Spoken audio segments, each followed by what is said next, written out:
मु बस बस मत आम बेसी बेपार हो बस तो बस बस गोटे झील शुई कलेज झील तू तो कलेज झील तुम स्मार्ट तुम पूरा अल्प पैसा पिला तुम स्कूल को जीव कलेज को जाऊँ पाठ पढ़ी शुई पड़ो सी एमती ओढ़नी खस जाए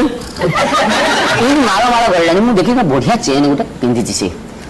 तेणु बस हिंचका आम तो ब्रह्मगिरी रास्ता एवं भल लगे से भाई हिंचका हूँ बस से भर हाथ पकड़ चेन हाथ को टाणी छिड़ी नहीं पलि आसली सर जो चेन टाणी नहीं पलि आसली आहरी कलेज टुका थी मोर लक्ष्य नहीं सी मुझे अलग कौन कली भाविक मो हाथ टी धरिकी गुगा पिटे थाना को नहीं गली कितु मुझे कायदा कर तुम जो अलग कथा भाव से ना पिटिच ठीक अच्छे कितु चेन टी रखी पिटे कटे छाड़ गोटे असद व्यवहार माड़ खाई पुलिस पिटा पिटी कबर कला 3 दिन खंडे रखी पदा को आसिकी चेन टी जो बुणिया पाक नहीं पुराना पितल 20 पीस मिल ना